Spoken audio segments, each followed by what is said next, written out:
Bahama Power Company announcing plans to restore power to the east. Also, the Grand Bahama Christian Council preparing for elections. And backyard farming reintroduced to local schools.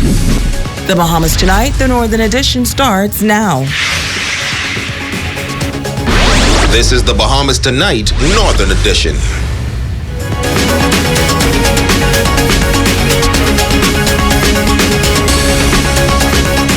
You're watching the Bahamas Tonight, the Northern Edition. Good evening, all. I'm Shashina Wolf-Arkeson. As always, it is so great to have you with us. Topping news this evening, the Grand Bahama Power Company continuing the work of preparing operations to rebuild the main transmission to the East Grand Bahama community. Plans include engaging contract crews from the U.S. to assist in facilitating the reconstruction of the 35-mile line to East End, as well as repairing and replacing hundreds of damaged poles and wires. Here's the latest. Good news for East Grand Bahama, as the Grand Bahama Power Company has announced its action plan to rebuild the main transmission in the area. The East Grand Bahama community has been without electricity since the passing of Hurricane Dorian. We've started assessments. We've started the cleanup of some of our infrastructure, our poles, our downed wires, transformers, things of that nature, so we can begin getting crews, deploying crews into the east to begin rebuilding the infrastructure. In the coming weeks, what customers can expect to see is heightened activity, where we will begin dispatching our crews. We will be getting some U.S. contractors on island within the coming weeks, and they will assist in the rebuild and reconstruction of our transmission and distribution infrastructure within the east. She says much work will be involved in this initiative. We will have to plant new poles. We'll need to dig holes, plant those poles, transfer wires, cables, conductors. We'll need to place transformers on the poles where homes may be situated or have rebuilt, so that we can restore power to those homes.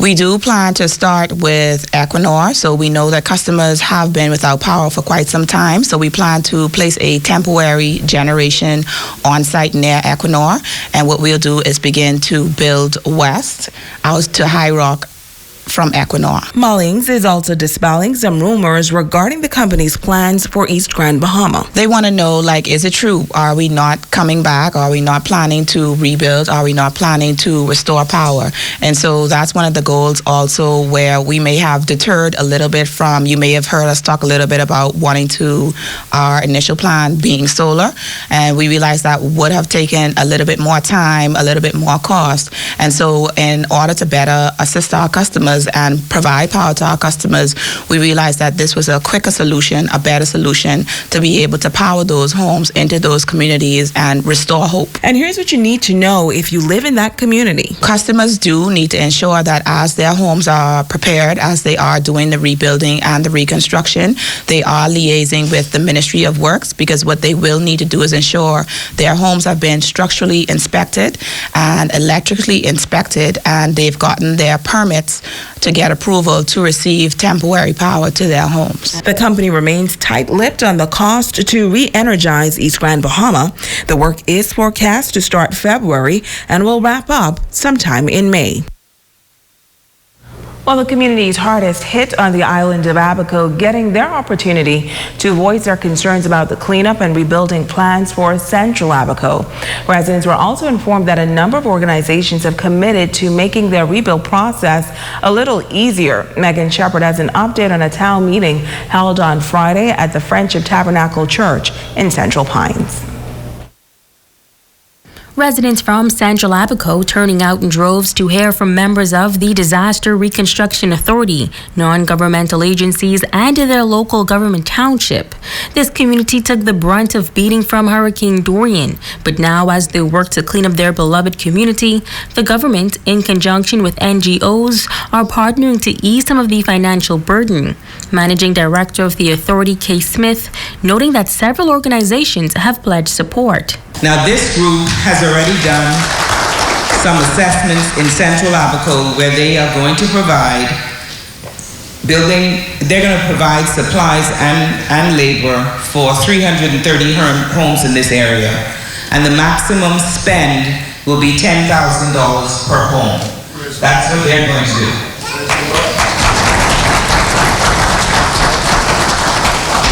The government, I explained to you what the government home repair program is, and the reason I want to tell you that is because what you need to do, you're going to get help from all these NGOs in the community. So when they finish doing what they have to do, then you can determine the best use of the home repair program with the government.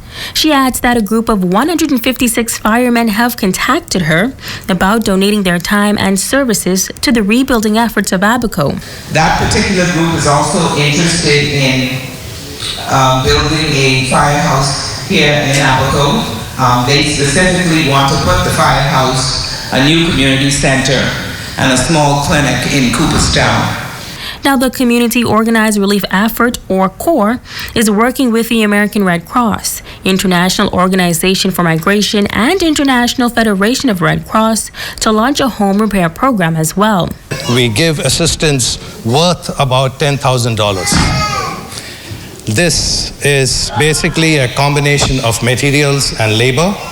I have several households that has come to us and said, okay, if you can give us buy us materials, we can take care of labor. But we understand that there are several households who don't have that kind of resources, so we are splitting the entire cost into material cost and labor cost.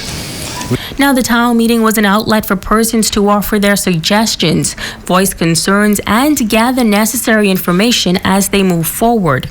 Member of Parliament for North Abaco, the Honourable Darren Henfield, says he was pleased with the exchange and reassured residents that rebuilding both affected islands is a top priority. Abaco and Grand Bahama represents 18% of our GDP. Any government that is worth its salt will do all within its power to return the economies of these two islands back to where they were before, so that the Bahamas can become a whole again that will be and continues to be the envy of the region.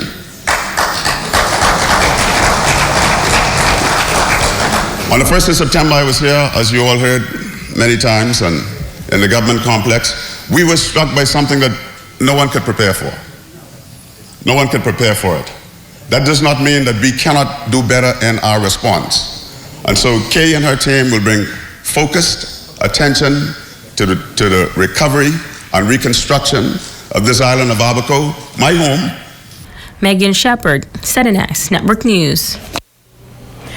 Well, IRCA continuing its pop-up operation on Grand Bahama in an effort to address concerns of residents regarding utility services on the island, particularly following Hurricane Dorian. Tonight, the CEO says they will continue to make these visits once a month in hopes of getting more participation from Grand Bahama residents. Jamila Mizik reports.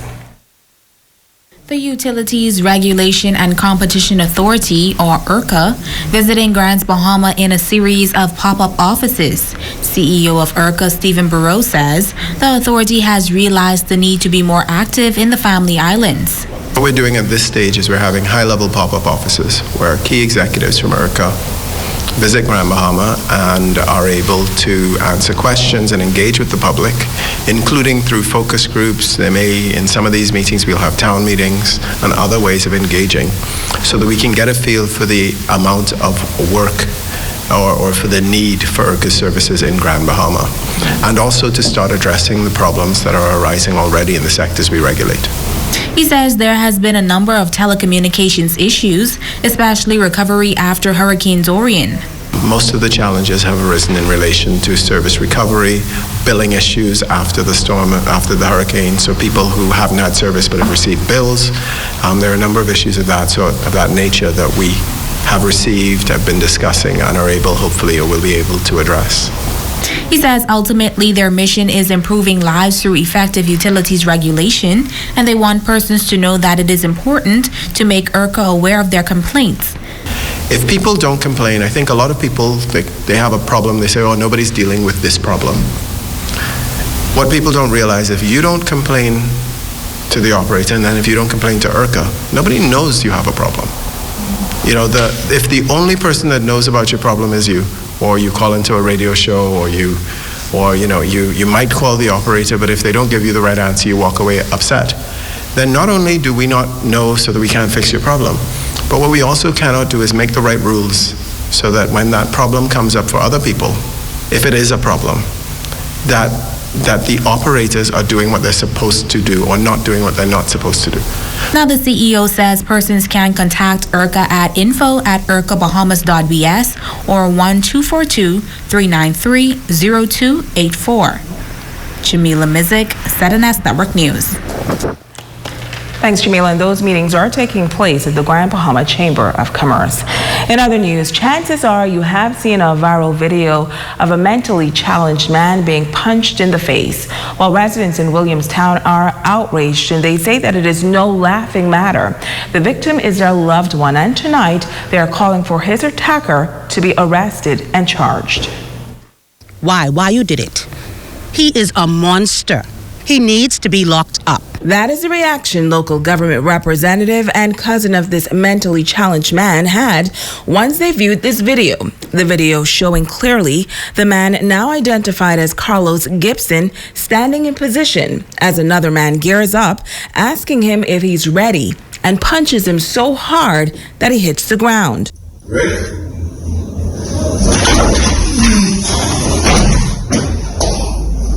That was a hard knock. He hit him so hard.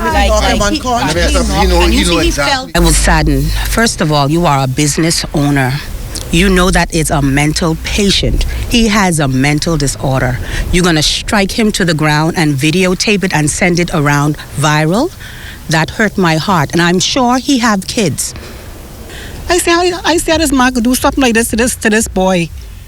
That looked like somebody was rehearsing and waiting for him to come back. It felt like it was no reason for what the gentleman did. Whether it was for money or whatever it was for, I don't feel like he is right for what he did. The video going viral, but another video also surfacing, detailing what led to that harsh and dangerous blow.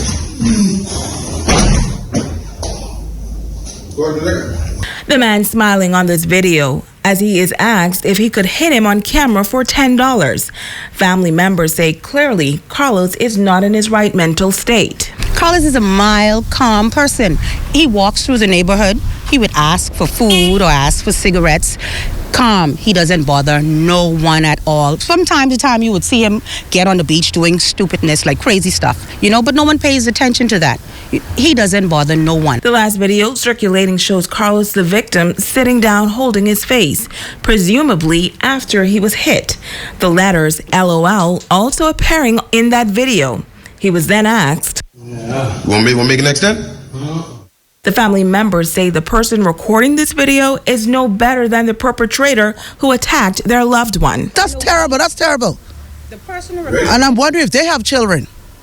Because you could imagine how that mother feel. The way he knocked that child. And I believe one of his teeth came out after he knocked him. Yeah, they could have stopped him. So they're just as guilty because they recorded and they didn't say anything. They could have been the first one to call the police or to tell them, look here, stop doing that. And they say something must be done so that this never happens again. Been getting a lot of calls, a lot of texts asking what's going on, why did it happen? Well, we don't know. We just want the police to be involved because he has younger brothers that is very upset. We already called his mom, and his dad is really upset. I'm just waiting on them to come up here now to see what they're going to do. They need to lock that person up because that ain't right. Because if he can do that to someone like that, what would you expect his brothers to do? And they humble people. Carlos no mess with no one.